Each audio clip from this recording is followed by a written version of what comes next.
하나님의 말씀 요한복음 5장 1절부터 9절입니다. 우리 다 같이 큰 음성으로 합독하시겠습니다. 그 후에 유대인의 명절이 있어 예수께서 예루살렘에 올라가시니라. 예루살렘에 있는 양문 곁에 히브리 말로 베데스다라 하는 곳이 있는데 거기 행각 5이 있고 그 안에 많은 병자, 소경, 절뚝발이, 혈기 마른 자들이 누워 물의 동함을 기다리니 이는 천사가 가끔 무태 내려와 물을 동하게 하는데 동한 후에 먼저 들어가는 자는 어떤 병에 걸렸든지 낫게 되밀어라. 거기 38년 된 병자가 있더라. 예수께서 그 누운 것을 보시고 병이 벌써 오래인 줄 아시고 이르시되 내가 낫고자 하느냐. 병자가 대답하되 주여 물이 동할 때에 나를 못해 넣어줄 사람이 없어 내가 가는 동안에 다른 사람이 먼저 내려가나이다. 예수께서 가라사대 일어나 네 자리를 들고 걸어가라 하시니 그 사람이 곧 나와서 자리를 들고 걸어가니라. 아멘. 베데스다. 베데스다라고 하는 뜻은 은혜의 집이라는 뜻입니다. 오늘 여러분 본문을 읽으시면서 무엇을 느끼셨는지는 모르겠는데 은혜의 집에 은혜가 없습니다. 먼저 뛰어든 사람만이 고침받을 수 있다면 여기 38년 동안 자리에 누워있는 이 병자는 누가 책임진단 말입니까? 과연 이것이 은혜입니까? 말로는 은혜의 집인데 이 은혜의 집에 은혜가 없습니다. 특히 이 은혜의 집이라고 하는 이곳에 38년 된 병자가 누워 있는데 그가 얼마나 그 병에서 노임받고 고침받기를 원했으면 그가 그곳까지 찾아왔겠습니까? 38년 동안 자리에 누워있던 자가 베데스다 연못가까지 온다는 것이 쉬운 일입니까? 모르긴 해도 누가 매다 놨든지 아니면 겨서 왔든지 그것은 알 수 없으나 그가 천신만고 끝에 그 베데스다 연못가에까지 도착했는데 무슨 연고인지 물이 동할 때 가장 먼저 뛰어드는 사람만 고침받는다 하니 그에게는 아무런 소용이 없는 은혜의 집이었던 것입니다. 뛰어들 수가 없어요. 오늘 7절에서 그가 그토록 이제 고통스러운 고백을 합니다. 병자가 대답하되 주여 물이 동할 때에 나를 못해 넣어줄 사람이 한 사람도 없습니다. 이게 은혜입니까? 여러분 이걸 은혜라고 생각하십니까? 자기 스스로 움직일 수 없어 아무것도 할 수 없는 그자에게 은혜는 뭡니까? 자기가 할 수 없는 일이 이루어지는 것이 은혜입니다. 38년 된 병자에게는 아무리 은혜의 집이라 하더라도 그에게는 아무런 은혜가 없었습니다. 누구 하나 그를 번쩍 들어다가 던져만 넣어준다면 그의 평생의 소원이 해결될 텐데 그거 해주는 사람이 하나도 없이 서로 뛰어들어서 먼저 고침받으려고 은혜의 집이라고 하는 이 현장의 모습이 오히려 은혜의 집이 아니라 그 세상의 치열한 경쟁 속에 있는 시장 원리가 팽배한 그런 것이 되어버리고 말았습니다. 오히려 살벌합니다. 서로 밀고 뜯고 끄집어내고 먼저 뛰어들 것이라고 서로 경쟁 중입니다. 오늘날 교회처럼 말이에요. 어쩌면 제일 먼저 뛰어들어서 고침받은 사람이 있었겠죠. 모르긴 해도 그 사람은 하나님의 은혜를 받았다고 감사할 수 있을지도 모릅니다. 우리 하나님이 주신 은혜가 이런 값싼 은혜입니까? 먼저 뛰어들었기 때문에 자기 혼자 받은 그 은혜가, 자기 혼자 받은 그 고침이 그것이 하나님이 주신 은혜라고 감사함에 펄펄 뛰는 그 사람을 바라보면서 이 38년 된 병자는 무엇을 생각했을까요? 과연 이것이 은혜입니까? 그래서 우리는 개혁하는 것입니다. 은혜는 이런 것이 아닙니다. 최소한 은혜의 집에 들어왔다면 어느 누구 하나 억울한 사람 없이, 어느 하나 편견받는 사람 없이, 차별받는 사람 없이 동일하게 감사할 수 있는 곳, 그것이 바로 은혜의 집입니다. 우린 이런 교회를 만들자고 개혁을 했습니다. 그렇게 진행되고 있습니까? 오늘 이 은혜의 집 베데스다 이 38년 된 병자에게서는 아무런 소용이 없는 거예요. 어찌 보면 은혜라고 하는 것은 아무 자격도 없는데도 받는 것, 어찌 보면 꼴찌가 1등 되는 것, 그런 것이 바로 은혜의 집인데, 그런데 어느 날 이 은혜의 집에 은혜가 충만했습니다. 이유는 예수님께서 오셨기 때문입니다. 우리 이전에, 그래서 저는 오늘도 간절히 소원합니다. 오늘 이전에 우리 주님 오시기를. 그래야 저와 여러분이 함께 은혜 받을 수가 있어요. 주님 없는 은혜, 그것은 값싼 시장 원리와 경쟁 원리의 포로가 되어버린 승자 독식의 치열한 경쟁 속에서 이루어지는 은혜입니다. 그런 은혜는 세상에서도 얼마든지 경험할 수 있습니다. 그런 수준 낮은 은혜가 오늘날 교회를 이 지경 되게 만들어 버렸습니다. 세상에서도 조롱받는, 세상에서도 조롱하는 아빠 찬스가 버젓이 이루어지는 것, 세상 사람들도 서로 경쟁해서 이기려고 한다면 교회와 세상에 무슨 차이가 있겠습니까? 남들도 다 어려워도 나만 잘 되면 된다고 생각하고, 또 그것이 하나님의 은혜라고 외치는, 그리고 그렇게 생각하는 저와 여러분에 의해서 오늘날 교회는 세상의 영향력을 다 잃어버리고 말았습니다. 저는 제가 한 20여 년 전에 처음 미국에 어떻든 자이든 타이든 간에 제가 미국에 이민을 떠났습니다. 혹시 그때를 기억하시는 분이 계신지는 모르지만 저는 그때는 이미 이 교회를 떠나서 제 혼자 목회를 하고 있었을 때이기 때문에 이 교회에서는 어떤 일이 있었는지 상황은 잘 모릅니다. 나중에 제가 들었습니다. 이 교회에서 LA에 지교회를 세운다고 해서 많은 분들이 부푼 마음을 가지고 있었다고 하는 것을, 그 후에 많은 분들이 찾아와서 저에게 말씀을 하는 것을 제가 들었습니다. 그런데 왜 그것이 이루어지지 않았는가 라고 하는 것에 대해서 저에게 많은 질문을 하시는 분들이 있었습니다. 저도 몰라요. 나는 그 의문을 가지고 있습니다.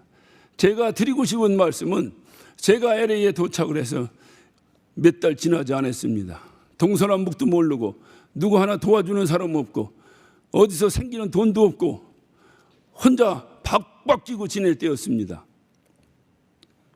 가족은 한국에 있고 저 혼자 가서 내가 왜 여기 와 이렇게 있는 것인가, 만약에 돈 벌러 왔더라면 당장 때려치고 왔을 것입니다. 그래도 끝까지 주님이 나를 보내셨다, 주님이 나를 보내셨다 의지하고 있었습니다. 이렇게 있을 때 제가 아주 사랑했던, 지금도 사랑하고 있는 후배 목사님 한 분이 저에게 장문의 편지를 보내왔습니다. 그분은 미국의 많은 성락교회가 다 문을 닫고 있을 때에 끝까지 그 어려움 가운데서도 성락교회라는 이름을 붙이고 끝까지 의리라고 해서, 그것도 믿음의 의리라고 지키면서 지냈던 목사님이었습니다. 장문의 편지의 내용은 이렇습니다. 한마디로 줄이면, 목사님, 행복이 무엇이라고 생각하십니까? 저는 해머로 뒤통수를 두드려 맞는 기분이었습니다. 물론 그가 저를 오해해서 그런 편지를 썼습니다마는, 그가 생각할 때는 아마 한국의 소식도 듣고 여러 가지 하면서 자기는 그 힘들고 어렵고 정말로 견디기 어려운 수많은 상황 속에서도 그래도 베리아 운동을 해보겠다고 몸부림쳤는데, 결국 본인에게 다가온 것은 그 누군가, LA에 성락교회가 세워지고 교회에서 세우고, 그리고 그 누군가 한 사람만 혜택받는다고 생각해서 그는 엄청난 좌절과 실망 가운데 있다가 저에게 편지를 쓴 것입니다. 나중에 제 상황을 알고 정말로 미안하다고 수도 없이 저에게 사과를 했습니다. 그가 쓴 간증집에 봐도 그 내용이 나오더라고요. 그때 그가 저에게 쓴 내용은 그겁니다. 과연 목사님, 행복이 무엇이라고 생각하십니까? 행복은 한 사람 나 혼자 잘 되고 나머지는 다 잘못돼도 과연 그 한 사람이 과연 행복이라고 생각하십니까? 그게 진정한 행복이라고 생각하십니까? 이제 더 이상 힘이 없습니다. 그래서 저는 성락교회라는 이름을 내려놓겠습니다 하고 그날로 교회 이름을 바꿨습니다. 제 책임은 아닙니다만 도의적 책임이 있었습니다. 미안하고 정말 그 사랑했던 그 후배 목사님을 뵐 낯이 없었습니다. 그렇다고 해서 제가 무슨 크게 무엇을 가지고 있는 것도 아닌데 아마 제가 온다고 하니까 제가 특별한 무슨 대접을 받고 오는 것으로 아마 오해했던 것 같아요. 나중에 그 오해는 다 풀어져서 그렇습니다만 여러분께 제가 그 똑같은 질문을 한번 드려보겠습니다. 여러분 행복이 무엇이라고 생각하십니까? 이 질문을 행복에 은혜를 대입해서 다시 한번 묻겠습니다. 여러분 은혜가 무엇이라고 생각하십니까? 여러분 한 사람만 은혜 받으면 은혜입니까? 아니면 이 안에 있는 모든 자가 함께 은혜 가운데 거해야 은혜입니까? 모두가 애통해하고 모두가 가슴치고 모두가 고통 가운데 있는데 어느 누구 일부분이 은혜라고 생각하여 기쁨을 가지고 있다면 과연 그런 교회가 진짜 기쁨의 교회가 되겠습니까? 주님께서 허락하시는 은혜는 그렇게 자기가 잘나고 능력 있고 뭔가 힘이 있어서 이루어진 것을 은혜라고 말씀하지 않습니다. 그거는 세상 사람도 누구나 다 할 수 있어요. 부모 잘 만나서 잘 되는 것 세상 사람 누구나 할 수 있어요. 그러나 그것이 교회에 와서도 여전히 이루어진다면 그것은 그 순간부터 교회가 아닙니다. 교회는 하나님 아버지의 동일한 자녀요, 그 아버지의 동일한 은혜가 함께 임해야 되는 곳입니다. 그것이 교회예요. 저는 미국에 가서 많은 어려움도 있었고 후회도 있고 뭐 제 인생에 있어서 가장 황금기를 20년을 그곳에서 보내버렸기 때문에 지금 오니까 저보고 나이 들었다고 늙었다고 자꾸 뭐라고 해요. 그 왕성했던 시절을 다 보내버리고 왔구나 하는 후회도 있습니다만 한 가지 분명하게 감사하는 것은 그곳에서 우리 아이들 교육을 다 마쳤다는 것이 너무나 감사해요. 왜 감사하냐? 뭐 미국에 조교육도 보내는데 가서 저는 그러한 유치한 감사를 드리고 원하는 것이 아니라 제가 만약 한국에 있었으면 그 새 아이 대학을 어떻게 보냈을까를 생각해 봅니다. 지금 처지로 생각하면 목사들이 어떻게 그걸 대학을 다 보낼 수 있을까? 근데 미국에는 특별한 은혜가 있어요. 그 은혜가 뭐냐면 공부를 하는데 뭐 잘해서 썩 잘해서 탁월하고 이렇지 않더라도 보편적으로만 잘하면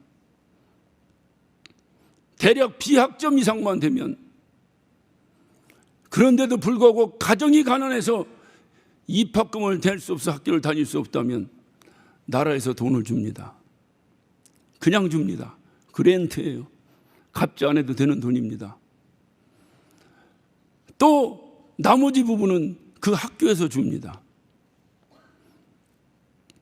가난하면 가난할수록 더 많이 줍니다. 그래서 우리 아이들이 다 학교를 다닐 수가 있었어요. 심지어는 어떤 놈은 용돈까지 생겨서 오히려 학교 다닐 때가 더 풍족했다고 말하는 놈도 있습니다. 왜 그러느냐?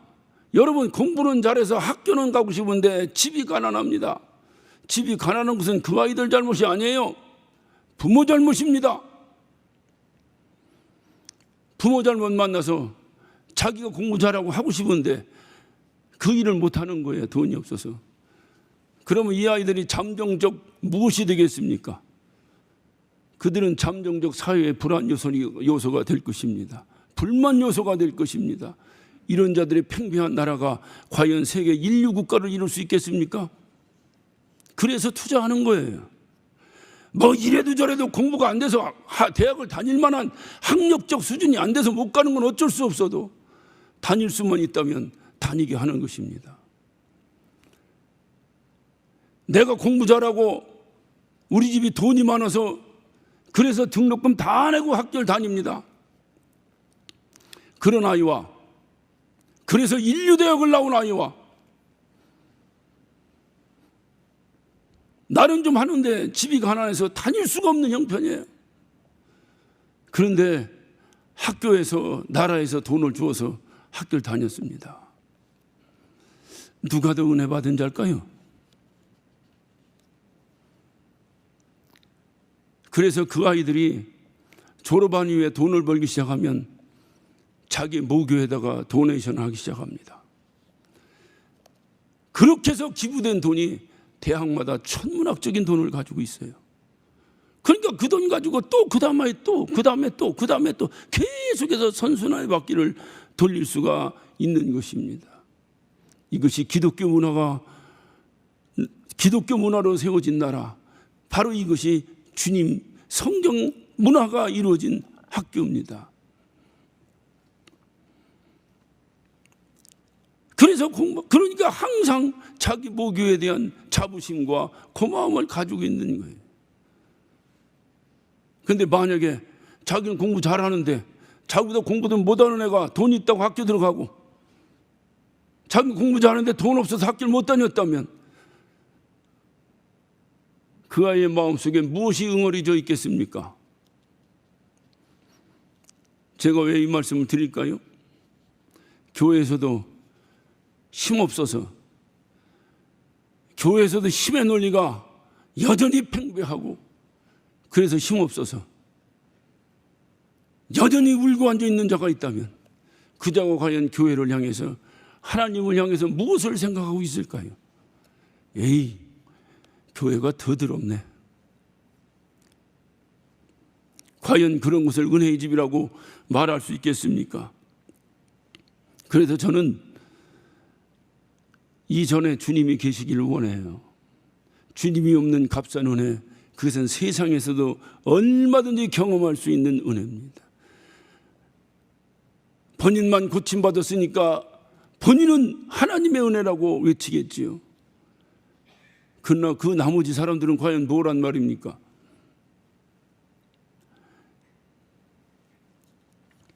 오늘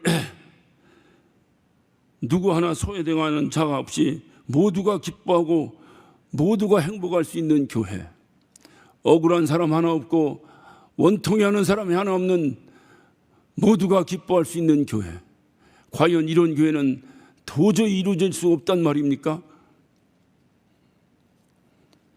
바로 이런 교회를 주님이 우리에게 사명으로 주신 거 아닙니까? 이제 이 베데스다 연못이, 베데스다가 제자리를 찾았습니다. 진짜 은혜의 집이 되었습니다. 예수님이 찾아오셨기 때문입니다. 그래서 오늘도 이 자리에 주님이 오시기를 저는 소망하는 것입니다. 왜냐? 진짜 은혜가 이 자리에 편만히 펼쳐지기를 간절히 바라기 때문에 그렇습니다. 당시에 베데스다에는 이상한 소문이 돌았습니다. 물이 동함을 기다리니 이는 천사가 가끔 못에 내려와 물을 동하게 하는데 동한 후에 먼저 들어가는 자는 어떤 병에 걸리든지 낫게 되미르라. 이런 소문이 이 베데스다 연못에 있었습니다. 이 소문을 들은 수많은 병자들이 몰려들었습니다. 이곳이야말로 인생 비극의 전시장을 방불케 하는 곳이었습니다. 이런 곳에 예수님께서 찾아오셔서 38년 된 병자에게 허리를 굽히고 다정하게 묻습니다. 예수께서 그 누운 것을 보시고 병이 벌써 오래된 줄 아시고 이르시되 네가 낫고자 하느냐. 38년 동안 병들었습니다. 20대 초반에 병이 시작됐다고만 계산해도 이는 거의 회갑 가까이가 된 사람입니다. 인생을 병으로 초지일관 지냈던 사람입니다.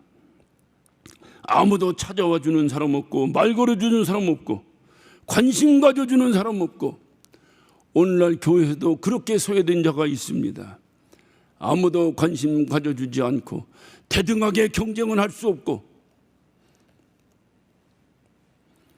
동일하게 함께 뛸 수는 없는데 누군가의 도움이 필요한데 아무도 관심 가져주지 않는 부류가 만약에 교회에 여전히 남아 있다면 과연 그것이 베데스다가 되겠습니까? 오늘 이 38년 된 병자에게는 아무도 찾아오는 자가 없었습니다. 그런데 어느 날 어떤 사람이 찾아왔습니다. 그리고 허리를 굽혔습니다. 그리고 그에게 묻습니다. 내가 낫고자 하느냐? 7절입니다. 병자가 대답하되 주여, 물 이동할 때에 나를 못에 넣어줄 사람이 없어 내가 가는 동안에 다른 사람이 먼저 내려가나이다. 여러분, 얼마나 안타까운 소리예요. 얼마나 가슴을 치며 통분하는 소리입니까? 나도 낫고 싶습니다. 나도 함께 은혜 받고 싶습니다. 그런데 내 힘으로는 되지 않습니다. 그런데 아무도 은혜의 집에서 나를 도와주는 사람이 없는데 주여, 당신이 누이시길래 나를 찾아왔습니까? 이 38년 된 병자가 이 사람이 예수님이라는 걸 알았을까요? 전혀 알지 못했습니다. 그 이후에 본문 이후의 내용을 보면 알 수 있습니다. 그럼에도 이 입에선 주여 소리가 나왔습니다. 얼마나 감동하고 얼마나 감명이 되고 얼마나 고마웠으면 그 입에서 주여 소리가 나왔을까요? 이런 것이 교회 아니겠어요?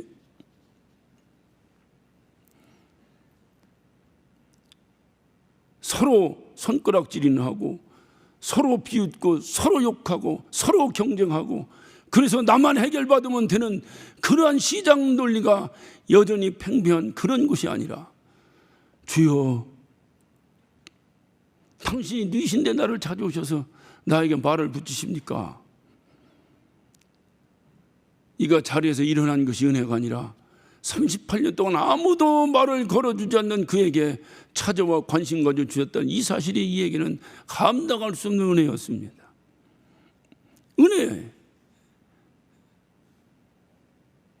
우린 이런 은혜가 필요합니다. 우리 모두 각각에게 우리는 이런 은혜가 필요합니다. 오늘 이전엔 모두가 상처받은 자들이 들어와 앉아 있습니다. 너나 할 것 없이 누가 누구를 위로하겠습니까? 서로 위로하는 거예요. 서로 손잡고 위로하는 거예요. 그래야 이 전이 은혜의 집이 되고 그 은혜의 집으로 개혁하자고 했더니 우리의 소망이 이루어지는 거 아니겠어요?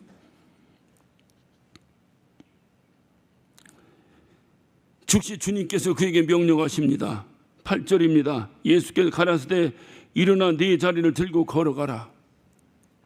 일어나 네 자리를 들고 걸어가라. 도저히 상상할 수 없는 일이 벌어졌습니다. 자기 힘으로 해결할 수 없는 그를 주님이 고쳐주신 것입니다. 자기 힘으로는 도저히 아무것도 할 수 없다라고 손을 번쩍 들어 아무것도 할 수 없음을 자인하고 패배감에 절망에 빠져 있는 38년 된 병자에게 주님이 상상할 수 없는 일을 베푸셨습니다. 일어나서 내 자리를 들고 걸어가라. 그는 그 즉시 일어났습니다. 이것이 바로 은혜입니다. 은혜라는 것은 바로 이런 것입니다. 문제는 근데 여기서 한 가지 의문이 있어요. 왜 주님은 그냥 일어나서 내 자리를 그 지긋지긋한 자리를 집어 던져버리고 걸어가라고 하면 더 큰 은혜가 될 텐데 왜 내 자리를 들고 걸어가라고 하셨을까? 38년 동안 누워 있었습니다. 그 다리에 힘이 있었겠습니까? 모든 근육은 다 빠지고 스스로 일어나 앉아있을 수조차도 없을 그런 자에게 일어나서 걸어가라고 하는 것도 엄청난 일인데 거기다가 평생 깔고 있던 그 자리를 들고 일어나 걸어가라 하니 과연 이에겐 그것이 이루어질 수 있는 일인가? 38년 동안 누워 있어 관절이 다 굳어져 버리고 다리에는 아무 힘도 없었을 텐데 왜 주님은 그에게 자리를 들고 걸어가라고 하셨을까? 거기에 대한 답은 오늘 본문 이후에 우리가 살펴보면 유추해낼 수가 있습니다. 38년 된 병자가 고침받은 날이 하필이면 안식일입니다. 9절 하반절에 이날은 안식일이라 그랬어요. 안식일입니다. 유대인이 안식일에 자리를 들고 가는 것은 옳지 않다라고 꾸짖습니다. 왜냐하면 유대인들의 사고에는 안식일날 노동이 금지되어 있기 때문에 그렇습니다. 그러기에 이 사람이 자리를 들고 걸어가는 것은 유대인들이 볼 때에 그는 노동의 일종으로 봤기 때문에 그럴 것입니다. 그랬더니 병고침을 받은 사람이 11절에 이렇게 말합니다. 대답하되 나를 낫게 한 그가 자리를 들고 걸어가라 하더라. 38년 동안 꼼짝 못하고 있는 자를 일어나 걸어가라 하니까 일어나 걷게 됐는데, 그 일어나 걸으라고 해서 자기로 하여금 일어나 걷게 한 그 사람이 무슨 말을 하든지 그 말 안 듣겠어요? 안식일 아니라 안식일 할아버지라고 한들 자리 아니라 그보다 더 큰 것이라도 들고 가는데 안 들고 가겠어요? 그러니까 이 사람이 말한 거예요. 나는 나를 일어나게 한 이 사람이 나로 하여금 자리를 들고 걸어가라 해서 나는 자리를 들고 걸어간다. 12절 저희가 묻되 너더러 자리를 들고 걸어가라 한 사람이 누구냐? 라고 묻습니다. 유대인이.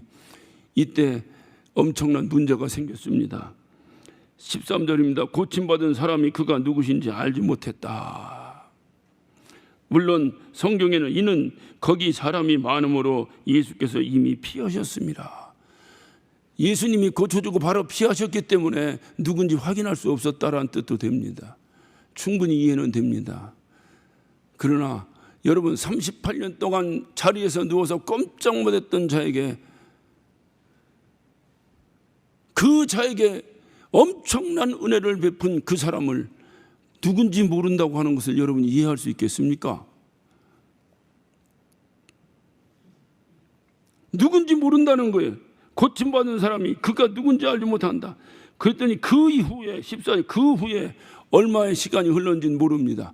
그 후에 예수께서 성전에서 그 사람을 만났습니다. 이 사람은 이제 다 고침받았으니까 걸어서 성전에 왔겠죠. 자리를 들고 성전에 왔겠죠. 그때 주님이 그에게 말합니다. 보라, 내가 나았으니 더 심한 것이 생기지 않게 다시는 죄를 범치 마라. 다시는 죄를 범치 마라. 헬라어로 메케티, 다시는 죄를 범치 말라. 이 말은 다시 말하면 더 이상 죄를 범치 마라 뜻입니다. No more. 더 이상 죄를 져서는 안 되겠다. 그렇다면 어떤 뉘앙스가 있을까요?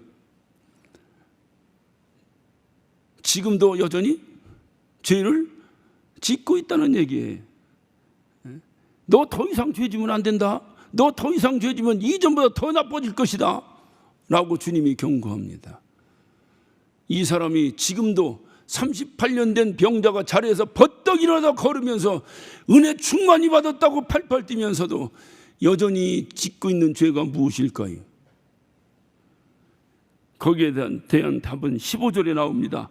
이 사람이 유대인에게 가서 자기를 고치니까 예수라 하니라. 조금 전에는 누가 고쳤는지를 몰랐다는 거예요. 다시는 죄를 짓지 말라고 외치는 주님의 호통 앞에서 그는 회개하고 스스로가 유대인에게 가서 말합니다. 나를 고쳐준 자가 예수님이다. 이제 내가 알았다는 거예요. 나를 고친 자가 누군지 알았다는 거예요. 여러분 38년 동안 일어날 수 없는 자를 고쳐주신 분, 그분이 누군지를 모르고 산다면 과연 이가 자기가 고침받은 것에 대한 감사와 고마움이 그에게 있긴 있겠지만은 그 은혜가 얼만큼 지속되겠습니까? 나를 고쳐준 자가 누군지도 모르고 살아가는 이 사람에게. 그러니까 주님이 말씀하시는 너는 다시는 죄를 짓지 마라 한 그 죄가 무엇이겠어요? 모르는 거예요.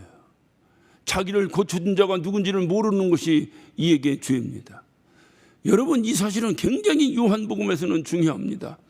요한복음은 알다라고 하는 그 비슷한 언어와 그와 관계된 모든 언어가 140번씩이나 나올 정도로 알다라고 하는 단어에 대해서 집중하고 있습니다. 왜? 그 아는 것이 곧 영원한 생명이기 때문에 그렇습니다. 그래서 요한복음 17장 3절에 보면 영생은 곧 유일하신 참 하나님과 그가 보내신 자 예수 그리스도를 아는 것이다 그랬어요. 아는 것. 그래서 요한복음은 그 저자가 끊임없이 외치는 것은 안다라고 하는 것을 강조하고서 아는 것이 은혜라는 거예요. 아는 것이. 알아야 되는데 내가 병 고침을 받은 건 분명한데 나를 고쳐준 자가 누군지 모르는 거예요 지금. 그래서 이 사람에게 그것이 바로 죄라고 주님이 지적하는 거예요. 왜? 나를 고쳐준 자가 누군지 모른다고 한다면 그 사람의 은혜가 얼만큼을 가겠습니까? 나를 고쳐준 자가 누군지도 모르고 지금 다니는 이 사람에게 과연 그 은혜가 얼만큼 가겠습니까?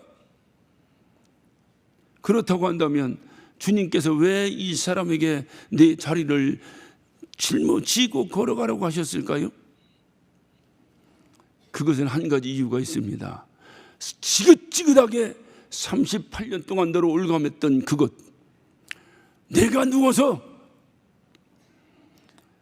38년을 지냈던 너를 속박했던 그 자리를 내가 버리지 말고 짊어지고 걸어가라. 다시 말하면 은혜를 잊지 말라는 거예요. 그가 그 38년 동안 누워있던 그 자리를 짊어지고 걸을 때마다 그에게는 얼마나 이것이 불편하고 얼마나 이것이 괴로운 일이겠습니까? 그럼에도 그에게는 그것만 있는 것이 아니라 그 자리를 바라보는 순간에 야, 내가 언젠가 이 자리에 누워 있었는데, 내가 언젠가 이 자리를 뭉개고 있었는데, 그때 그 예수님이 찾아오시지 않았더라면 나는 모르긴 해도 이 자리에서 누워 있다가 내 삶을 마무리했을 텐데, 그분이 나를 찾아오셔서 나를 이렇게 고쳐주시고, 야, 그 자리를 볼 때마다 야, 내가 여기에 누워있던 자인데 이제는 이 자리를 둘둘 말아 짊어지고 가는 자가 되었으니 이에게는 감당할 수 없는 은혜가 이를 지배했을 것입니다. 주님은 그것을 원한 거예요.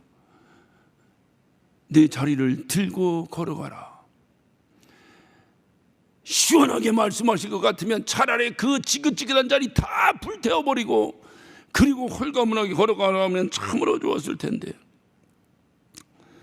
그게 아니라 주님은 그에게 그 불편함보다도, 그 자리를 짊어지고 다니는 불편함보다도 그가 받은 은혜를 잊지 않는 것이 훨씬 복되다고 하는 것을 가르쳐주고 계신 것입니다.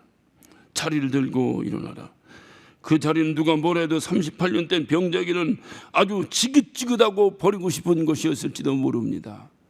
그럼에도 불구하고 그 자리를 들고 걸어가라고 하신 것은 일으켜 주신 이의 은혜를 잊지 말고 그 은혜에 감사하며 살아가라라고 하는 명령입니다. 11월은 감사의 달이라고 또 우리가 정했습니다. 그냥 형식적으로 11월 되니까 감사의 달이고 추수감사고, 그게 아니라 우리는 24시간 1년 12달 일생을 감사하며 살아야 된다는 걸 귀가 따갑도록 듣고 배웠습니다. 그래도 순간순간 우리가 그것을 망각하고 살아가니 이렇게 한 달이라도 정해놓고 다시 한번 좀 그 감사의 마음을 리바이벌 해보자고 하는 의도로 이렇게 11월은 감사의 달로 정했습니다. 우리도 언젠가는 38년 된 병자처럼 소망 없이 누워 있었습니다. 그런데 어느 날 그곳에 주님이 찾아오셨고 그 은혜로 우리는 모두 일어났습니다. 그런데 주님은 오늘 이 시간에 저와 여러분에게 질문하십니다. 너 그 자리를 들고 있느냐? 그 자리를 들고 가고 있느냐? 다 버렸느냐? 과연 그때의 은혜를 넌 가지고 있느냐? 아니면 다 망각했느냐? 만약에 그때 그 자리에서 벌떡 일어나 환호성을 외쳤던 그 순간에 그 자리를 여러분이 둘둘둘둘 말아 짊어지고 다닌다면 저와 여러분은 주님 만나는 그 순간까지 이 감격과 은혜를 잊지 않고 있을 것입니다. 그렇다면 우리 안에 얼마나 감사가 넘칠까요? 11월 감사의 달에 다시 그 자리를 들고 주님의 은혜를 기억하며 감사를 회복하는 저와 여러분 되시기를 예수 이름으로 축원합니다. 기도하십시다. 오늘 시간 우리 다 같이 한 몫으로 기도하십니다. 우리 주변을 한번 돌아보시기 바랍니다. 안수 집사님들이 그래요. 자기들 회비를 모은 것으로 주변에 어려운 사람이 있으면 돕겠다고 목사님들 추천을 해달라고 그래요. 저는 그 소리를 듣고 개인적인 그런 생각을 했습니다. 안수 집사가 교인들을 돌보는 직분이에요. 참으로 훌륭합니다. 가능하면 본인들이 좀 더 돌보고 본인들이 선정했으면 더 좋겠다. 물론 목사도 함께 돕겠지만은 하는 생각을 해봅니다. 너무나 고무적이고 감사한 일이라고 생각합니다. 주변을 돌아보세요. 혹시 나는 은혜 받아서 팔팔 뛰는데 내 주변에 38년 된 병자와 같은 이는 없는가? 아무도 관심 가져주지 아니하고 아무도 돌보지 아니하고 아무도 도와주지 않고 도움이 필요하여 지금도 울부짖고 있는 자는 없는가? 그들 모두가 한 사람도 억울한 사람이 없이 그들 모두가 한 은혜 가운데 거해야 진짜 은혜의 집입니다. 어떤 특별한 사람만이 은혜 받고 부모 잘 만난 사람만이 은혜 받는 것이 은혜가 아닙니다. 누구나 억울한 사람 없이 모두가 함께 은혜에 거하는 것이 은혜의 집입니다. 오늘 시간 간절한 마음으로 기도하실 때 주여 우리 주변에 혹시라도 소외받은 자가 있습니까? 정말로 우리가 가지고 있는 이 은혜, 내가 받은 이 은혜가 정말 주님이 주신 은혜는 맞습니까? 그렇다면 우리 이 은혜 잊지 아니하고 주님께 감사하며 살게 하여 주옵소서. 하나님 오늘 이 시간에 우리의 영혼 가운데에 이 감사가 회복되게 하여 주옵소서. 우리 다 같이 주여 삼창하시고 한 목소리로 기도하십니다.